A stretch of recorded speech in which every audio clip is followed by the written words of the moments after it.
నమ్మకాలు మూఢనమ్మకాలు కార్యక్రమానికి స్వాగతం. నమస్కారం డాక్టర్ గారు.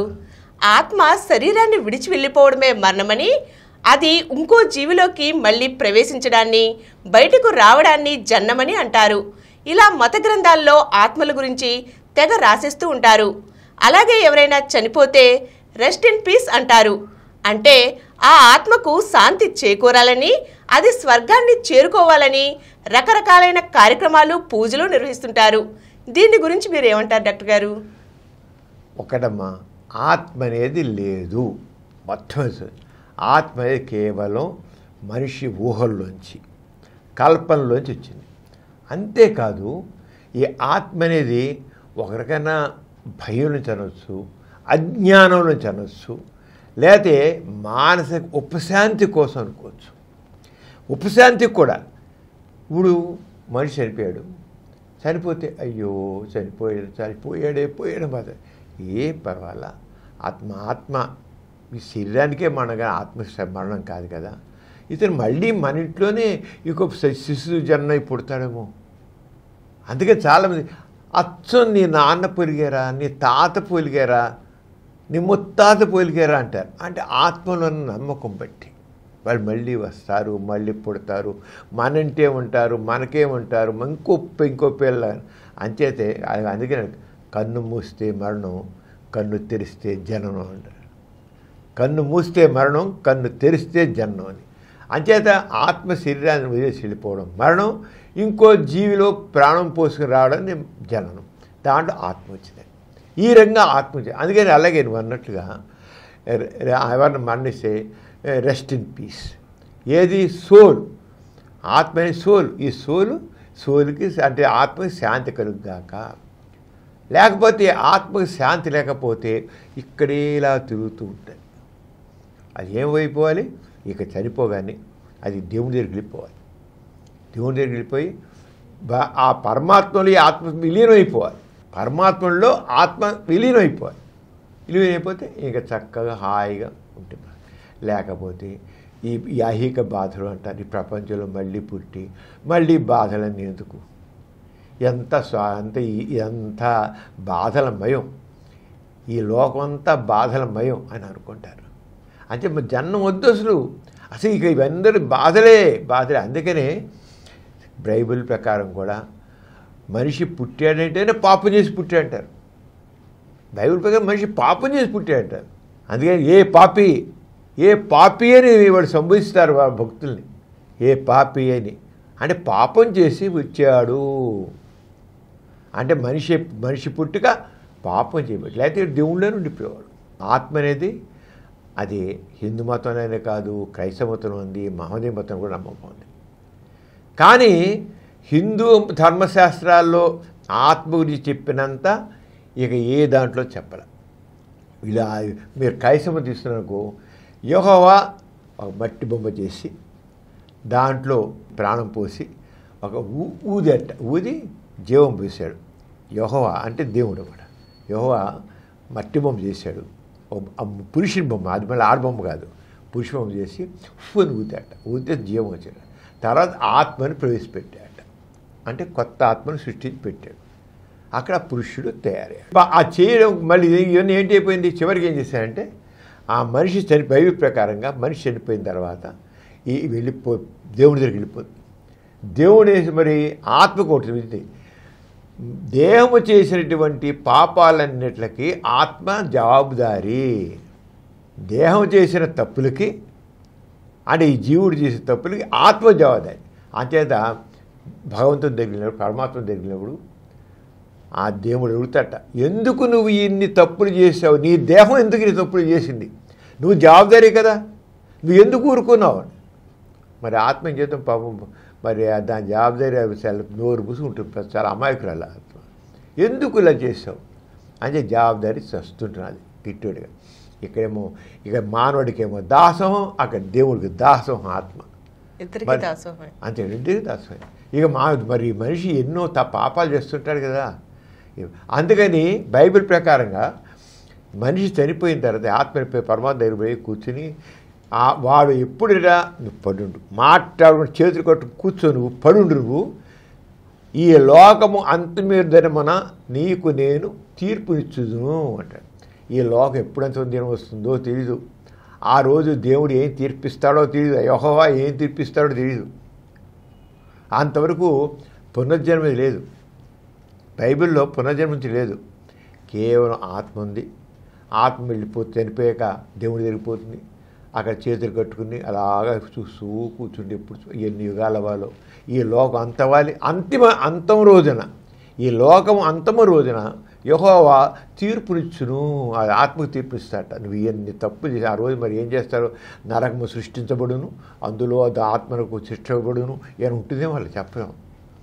అలా హిందూ మతంలో అయితే ఇంకా చాలా ఉన్నాయి. మళ్ళీ ఈ మాట ఈ దేహంతో ఆత్మ చేసిన తప్పు ఇది మా దేహం చేసిన తప్పులకి ఆత్మ జవాబుదారీ కనుక ఆ పరమాత్మ కోపం వచ్చి ఏం చేస్తారంటే నువ్వు కుక్కవై పుట్టు, నక్కవై పుట్టు, చీమవై పుట్టుని శపిస్తాడట. కోపం వస్తుంది, దేవుడికి కూడా కోపం వస్తుంది. అప్పుడు కుక్కై పుడితే చి చి అంత వెళ్తుంటాడు, నక్కైతే తరిమి కొడుతుంటాడు, చీమైతే కాలికండి తొక్కి నరిపి చెబుతాడు. అప్పుడు కానీ ఆ దేవుడికి ఈ ఆత్మ మీద కసి తీరదు వీళ్ళు చేసే తప్పులకి. ఆ రంగా ఈ ఆత్మకి అప్పుడు పరమాత్మలో చేర్చుకుంటాడు, తక్కువని చేర్చుకుంటాడు. ఇవన్నీ ఇంత బాధలు అనుభవించిన తర్వాత ఇవన్నీ అసలు ఎంత కాంట్రడిక్టరీగా ఉంటాయంటే, ఒక పక్కేమో దేహము చేసిన తప్పులకు ఆత్మ భరించును తప్పులు జవాబుదారీ అంటే, రెండో పక్క ఈ మన భగవద్గీత ఈ శరీరాలన్నీ నశించేవే కానీ ఆత్మ నశించదు, ఆత్మ అనిర్చనమైనది, నిత్యము, ఆత్మ ఎవరిని చంపదని ఎవరి చేతనూ చంపబడదని, ఆత్మకు జన్మమరణాలు లేవని, ఎటువంటి వికారాలు లేవని, ఆత్మ నిత్యము, శాశ్వతము, పురాతనము, ఇంద్రియ గోచరము కానిది, మనసుకు అందనిది, వికారము లేనిది, మనిషి అని పుట్టిన తర్వాత కొంతకాలం జీవై మరి కొంతకాలం చనిపోతుంది అని, ఆత్మకు మాత్రం మరణం లేదు అని భగవద్గీత చెబుతుంది. ఒకకేమో ఆత్మకి ఏ వికారాలు లేవు, ఆకారం లేదు, అది లేదు, ఏమీ లేవని చెబుతూ, రెండో పక్క మాత్రం అక్కడ మాత్రం దేవుడు ఆత్మ సృష్టిస్తుంటాడు, కుక్కే పుట్టు నక్కే పుట్టు అంటుంటాడు, ఎన్ని బాధలు పెడతాడు. ఎంత పరస్పరమైనటువంటి విరుద్ధమైనటి సెల్ఫ్ కాంట్రడిక్టరీగా ఉంటాయి. ఎంత ఊహాజనితమైనది, కాల్పనికమైనది. Rest in peace. మరి ఈ దేహమే తప్పులు చేస్తుంది, అక్కడ ఎవరు సరిపోతుంది? రెస్ట్ ఇన్ పీస్ అని ఊరికి విషయం సరిపోతుందా? మాకు దేవుడే తేలిక లంచగుండా అంచేత పాపం ఈ ఎంత రెస్ట్ ఇన్ పీస్ చెప్పినా మరి దేవుడు ఆత్మకి కుక్కై పుట్టు, నక్కై పుట్టు, చేమై పుట్టు, దోమై పుట్టు, ఇంకేం పుట్టు అని అంటాడు అని చెప్పి తెలియదు మనకి. ఆ తేలిక వాడు తేలిక లొంగడుగా దేవుడు అంచే. ఇవన్నీ ఏంటంటే అయితే ఒక్క ఏంటంటే శాంతి. దేహములకు మాత్రమే మరణం ఉన్నది కానీ ఆత్మకు మరణము లేదు, శాశ్వతమైనది, నిత్యమైనది అని అంటారు కదా, భగవద్గీత చెప్పేది కదా. అదే దేహం నశించింది, నశ్వరమైనది, దేహం నశ్వరమైనది, ఆత్మ శాశ్వతమైనది కనుక మళ్ళీ ఏదో ఒక రూపంలో ఆత్మ మన చుట్టూతుంటుంది. ఇంకో మనిషి ఇంకోటి మనతో వచ్చి ఆత్మీయంగా మెరుగుతూ ఉంటుంది అని సంతోషించడం ఎక్కడ పోలేదు. మన దగ్గరే మన మనమలై పుడతారో, మనవరాలై పుడతారో, మన బంధువులై పుడతారో, ఎవరై పుడతారో ఒక రకమైన శాంతం అన్నమాట. ఇవన్నీ కూడా రకరకాలుగా అంటే ఊహాజన కల్పనలకు ఏముంది, ఎన్నైనా పుట్టించవచ్చు. కవి కల్పనలకు అంతులేనట్లే ఈ రకమైన ఆధ్యాత్మిక భావాలు కూడా అంతం లేదు. ఇదే రకంగా మరి ఇంకా చెప్పాలంటే ఇంకా బైబిల్లో చెప్పిన భగవద్గీత దీంట్లో ఖురాన్లో మొత్తం పెద్ద ఎక్కువేం లేదు. వాటిలో స్పష్టంగా కేవలం దీనికి సంబంధించినటువంటి హిందూ మతం సంబంధించిన దాంట్లోనే ఆత్మ గురించి చాలా ఎక్కువగా ఉందన్నమాట. అంచేత కానీ మరణం అనేది ఇంకేమీ కాదు, జన్మ అనేది వేరు కాదు. ఇదంతా కూడా మన శరీరం పుట్టుక అనేది తీసుకున్నట్లయితే అనేక సంక్లిష్టమైన రసాయనికల సమ్మేళనం ద్వారా దేహం ఏర్పడుతుంది. అంటే కెమికల్ కాంబినేషన్, బయోకెమికల్ కాంబినేషన్. ఈ రసాయనిక సమ్మేళనంతో మన శరీరం దానితో ఆక్సిజన్ తోడవుతుంది, శరీరం నిర్మించబడుతుంది. కానీ ప్రాణం లేదనుకో ఏమవుతుంది? పొడక్కి, అంతే కదా. అంచేత అనేక బయోకెమికల్స్ యొక్క దీని ద్వారా బాడీ అంతా నిర్మితమైపోయి అంటే అందుకని పంచభూతాల నిర్మితం అంటారు. అంచేత మనిషి చనిపోతే పంచభూతాల్లో కలిసిపోయాడు అంటారు. పంచభూతాలు మళ్ళీ అంతే కదా, మట్టి అయిపోయాడుకో అంతే రకరకాల మన ప్రాణం మనకి గాలి తీసుకున్నాం కదా, గాలిపోయింది, గాలిలో కలిసిపోయింది. మన శరీరము అన్నింటిలో కలిసిపోయింది, మట్టిలో కలిసిపోయింది, ఇంకో దగ్గర కలిసి ఏది ఎక్కడ కలిసి అయిపోయింది, అంతే మొత్తం అయిపోయింది. పంచభూతాల్లో కలిసిపోయారు, పంచభూతాల్లో చెప్పారు. అంచేత ఇదే కాదు, మళ్ళీ అక్కడ మరి శరీరం అనేది కేవలం అంతే, ఆత్మ అనేది ఏం లేదు. కేవలం మన శరీరంలో ఈ జీవ ప్రక్రియలన్నీ జరుగుతూ ఉంటాయి. ఒక ఊపిరితో పనిచేయడం మనిషిని, గుండె పనిచేయడం మనిషిని, మెదడు పనిచేయడం మనిషి అయిపోయింది. గుండె శరీరం గుండె అయిపోయింది, ఊపిరి అయిపోయింది, మనిషి పోయాడు. అంతేగాని ఆత్మ వదిలేసిపోవడం ఏంటి? మన ఊహ సైన్స్ ప్రకారం అయితే మనిషి మరణం అంటే గాలి పీల్చడం అయిపోయింది, గుండె కొట్టడం అయిపోయింది, బ్రెయిన్ పనిచేయడం అయిపోయింది, అంతే అయిపోయింది. That's all death. అంతే డిఫైన్డ్. బయలాజికల్గా డెత్ అంటే అంతే. ఆధ్యాత్మికంగా ఆత్మ వదిలేసి వెళ్ళిపోవడం. అంటే ఆత్మ అనేది ఒట్టిది అంచేది. కానీ ఆత్మని ఏది ఎవరు ముక్కలు చేయలేరు అని చెప్పేవన్నీ కూడా. ఇంకా చూద్దాం, ఆత్మ అనేది విభజింపబడదు అని భగవద్గీతలో చెప్పారు. ఆత్మ విభజింపబడుతుంటే అమీబాని ఒక యూనిసిల్లర్ ఆర్గానిజం ఉంది, ఒకటే కణం కానీ ఏక కణ జీవిది, ఏక కణ జీవి. దాంట్లో సైటోప్లాజం, తర్వాత మధ్యలో న్యూక్లియస్. ఆ న్యూక్లియస్ ఏమవుతుంది? డివైడ్ అయిపోతుంది. ఒక్క అమీబా 4 అమీబాల కింద, 8 అమీబాల కింద, 10 అమీబాలకి ముక్కలుగా డివైడ్ అయిపోయి, అందుకే డివైడ్ అవుతుంది. మరి ఒకే జీవులు ఒక్క ఆత్మ ఉన్నట్లయితే ఇన్ని జీవులుగా ఎలా విభజించబడింది అంటే ఆత్మ కూడా విభజించబడుతుందా? మా భగవద్గీత ప్రకారంగా ఆత్మ విభజింపబడదు అంటే సెల్ఫ్ కాంట్రాడిక్టరీ. వాళ్ళ యొక్క చెప్పేది సిద్ధాంతం ఒకదానికి పరస్పర విరుద్ధంగా ఉంటుంది. ఆత్మ విభజింపబడదండి, మళ్ళీ ఇలా అయింది, అమ్మేపోయారైంది. అలాగే కొన్ని చెట్లు ఉంటాయి, మొక్కలు నరికి పెడతాం, ఒకటే చెట్టు మొక్కలు ఒకటి పెడితే అన్నీ కూడా అన్నీ ప్రతి జీవిలోనూ ఆత్మ ఉందంటారు. జీవి అంటే అది మనిషి కావచ్చు, జంతువు కావచ్చు, పురుగు కావచ్చు, చెట్టు కావచ్చు, ఏదో అన్ని జీవులే. పెద్ద ప్రాణం అన్న ప్రతిదీ జీవే. మరి చెరుగ్గడ ఉంది, కోర్చుకొని పెడితే అన్ని మొక్కలు వస్తాయి, కడుపుల దగ్గర నుంచి కొత్త మొక్కలు వస్తుంది. అంటే మరి అన్ని ఆత్మలు ఉన్నాయి దాంట్లో. మరి ఒకటే ఆత్మ అంటారు కదా, అన్ని ఆత్మ అంటే ఆత్మను కొట్టేస్తే అది మరి ఆత్మ విభజింపబడదు. నీట ముంచినా మొరగదు, కాల్చినా కాలదు. ఏమైంది అక్కడ? మరి దాన్ని ఈశ్వరుడు మరి పరమాత్మ వెళ్ళిపోవాలిగా. ఇక్కడ ఎలా ఉంది?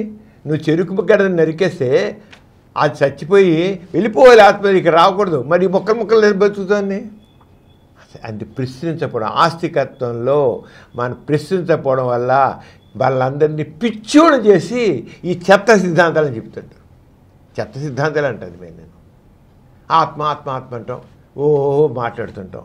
వాటి తీసి ఒక్కసారి మనం విశ్లేషిస్తే, నిజాన్ని జాగ్రత్తగా అర్థమవుతే ప్రయత్నం చేస్తే ఎందుకు, ఏమిటి, ఎలా, ఈ మూడే మటుగా ఎందుకు, ఏమిటి, ఎలా అనేది ఎప్పుడైతే మనం ప్రశ్నిస్తామో ఈ రకం చెప్పేవన్నీ అర్థం లేనివి, తలా తోకలేనివి మనం పిచ్చోడు చేసి చెప్పే సిద్ధాంతాలను తెలుస్తాం. అంచేత ఈ ఆధ్యాత్మికవాదంలో మరి హిందూ ధర్మశాస్త్రాల్లో ఆత్మ గురించి చెప్పేంత దేంట్లో చెప్పరు.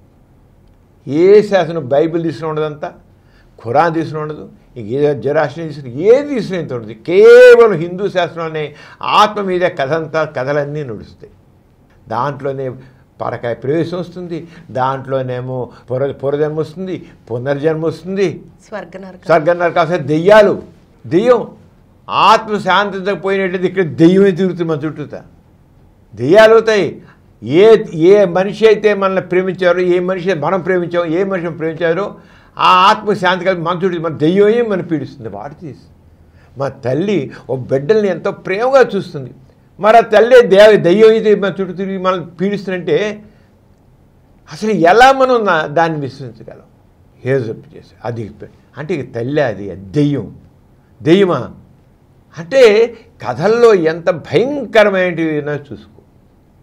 మళ్ళీ ఒక పక్క మరి మన అమ్మాయి మన చుట్టూ దెయ్యం తిరుగుతుంది, పూజించాలి కదా, దెయ్యాన్ని పూజించడం, కొడతారు, దెయ్యం పట్టు కొట్టి బాతారు, ఎవరినాలు దెయ్యం పట్టినంటే చీపు తీసి బాతారు, చిప్పులు కొడతారు. మరి తల్లే చచ్చిపోయి దెయ్యం పుట్టింది.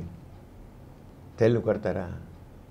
ఆలోచిద్దాం, అసలు అల్ల చేద్దాం. ఎందుకు? ఎవరైతే మన మనుషులు ఉన్నారో ఆ మనుషులే దెయ్యాలైతే మళ్ళీ మనకు కొడతాం. వాళ్ళు మనల్ని ఎంతో ప్రేమించిన వాళ్ళు దెయ్యం ఎలా అయ్యారు? అసలు వాళ్ళు మన మనుషులు దెయ్యాలు ఎలా అయ్యారు? ఆలోచిస్తాం, మనం ప్రశ్నిస్తామా? అందుకనే ప్రశ్నించు అని సోక్రటీస్ అదే చెప్పాడు. ప్రతిదాన్ని ప్రశ్నించు. ఎందుకు ఏమిటి మూడే సోక్రటీస్ చెప్పింది. చివరికి ఆ సోక్రటీస్ని విషం ఇచ్చి చంపారు. 3 ప్రశ్నలు. సోక్రటీస్ జీవితం అంతా మూడే. నువ్వు ఏదైనా గుడ్డిగా నమ్మకు. ఎవడేం చెప్పినా ఎందుకు, ఏమిటి, ఎలా, ఈ 3 అడుగు. నువ్వు ఈ 3 అడుగు. ఎందుకు, ఏమిటి, ఎలా. ఈ 3 అడగమన్నందుకు సోక్రటీస్కి విషయం ఇచ్చి చంపారు. తాగాడు. ఎందుకు ఇచ్చే విషయం అంటే నేను చెప్పి నేను నచ్చట్లే కనుక. సమాజంలో మౌఢ్యం అలా ఉంది. అంత మౌఢ్యం అంతేగా. ఎందుకు, ఏమిటి అలా అడగడం వీల్లేదు. దేవుడికి సంబంధించిన విషయాలు, ఆధ్యాత్మికతకు సంబంధించిన విషయాలు, మతానికి సంబంధించిన విషయాలు ఏది ప్రశ్నించడం వీళ్ళకి. గుడ్డిగా నమ్ము అంతే. మనిషికి మేధస్సు ఉంది, వివేకం ఉంది, విజ్ఞానం ఉంది. ఈ ఆధునికంలో కూడా ఇప్పుడు కూడా నీకు ప్రతి ఎన్ని మూఢనమ్మకాలు ఉన్నాయి. పెద్ద సైంటిస్టులు కూడా ప్రశ్నించకుండా మూఢంగా వాటిని ఫాలో అవుతున్నారంటే ఏమిటి? ఇలాంటి వాళ్ళకు సోక్రటీస్ ప్రాణదానం బలిదానం అయ్యాడు. తన ప్రాణాన్ని బలి చేసుకున్నాడు. ఏమిటి 3? ఈ సైంటిస్ట్ అని వాడు కూడా దుర్మార్గంగా బలైపోతున్నాడు ఈ మూఢత్వానికి, మూర్ఖత్వానికి. అంచేది ఆత్మ అనేది పొట్టిది, అంతకనికి ఏం లేదు. ఆత్మ జీవిని ఈ ఆత్మని విచారం ఎక్కడ లేదు. అంచేత మరణం అంటే ఏంటి? మన శరీరం నుండి ఆ చైతన్యం. ఆ చైతన్యం అంటే ఏంటి? మన శరీరం ఒక కెమికల్ రియాక్షన్. ఆ కెమికల్ రియాక్షన్స్ హార్ట్ పనిచేయలేదు, ఊపిరి పనిచేయలేదు, మెదడు పనిచేయలేదు, పోయింది. ఒక కారు ఉంది, పని చేయట్లేదు, పక్కన పడేస్తాం, అంతే. మనిషి చనిపోయి అంతే. ఆత్మ ఏంటి? పోవడం ఏంటి? ఇదేంటి? ఈ పాపాలు ఏంటి? ఆత్మ జవాబుదారీ ఏంటి? ఆ దేహం చేసినప్పటికి ఆత్మ జవాబుదారీగా ఒకవేళ శిక్షపడ్డం ఏంటి? మళ్ళీ ఆ దేవుడు శిక్షించడం ఏంటి? అంచేత ఈ ఆత్మ బెదివాడు చనిపోగాడే ఆత్మకు శాంతి కలుగుగాక అంటారు. ఆత్మకు శాంతి కలుగుగాక అంటే ప్రతి మనిషి తప్పులు చేస్తాడని, ఆ తప్పు చేసి దేవుడు క్షమించాలని, శాంతి కలగాలి. Rest in piece. రిప్ ఏమైనా చనిపోయారని చెప్తే వెంటనే రిప్ అంటారు. Rest in peace, soul rest in peace. వీడు చెప్తాడు ఆ దేవుని పిచ్చి దేవుని మరి అంతే ఒప్పేసుకుంటాడు. రెస్ట్ ఇన్ పీస్ అంటే ఏమీ లేదు. ఇవన్నీ కేవలం మూఢనమ్మకాలు. ఆత్మ అనేది లేదు.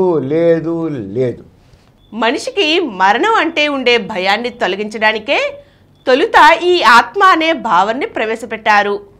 అయితే పూర్వీకులు చేసిన ఈ పని చాలామంది స్వార్థపరులు తమ స్వలాభానికి ఉపయోగించుకుంటున్నారు. దీనిని ఇంకా రకరకాలుగా పెంచి పోషిస్తున్నారు. కానీ ఈ ఆత్మ అనే దానిలో ఎటువంటి వాస్తవము లేదు. ఇది సైన్స్ ద్వారా నిరూపితం కూడా అయింది. ఈ విషయాన్ని సరిగ్గా అర్థం చేసుకుని మనం పాటించాలి. ఇటువంటి మూఢనమ్మకాలను తొలగించుకోవాలి.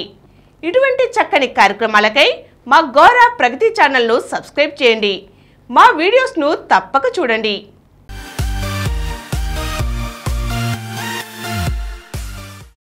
ఈ కార్యక్రమం మీకు ఎంతో నచ్చింది కదా? ఇటువంటి మరిన్ని వీడియోల కోసం అనతి కాలంలోనే 20 కోట్ల వ్యూస్ సాధించిన డాక్టర్ సమరం మల్టీ ఛానల్ నెట్వర్క్ సమర్పించు గోరా ప్రగతి ఛానల్కు సబ్స్క్రైబ్ చేయండి, లైక్ చేయండి, మీ ఫ్రెండ్స్కి షేర్ చేయండి.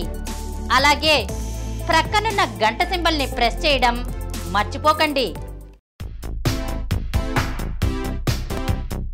Please download Samaram multi-channel app and watch your favorite channels from your mobile. App available on Google Play Store and subscribe to the channels.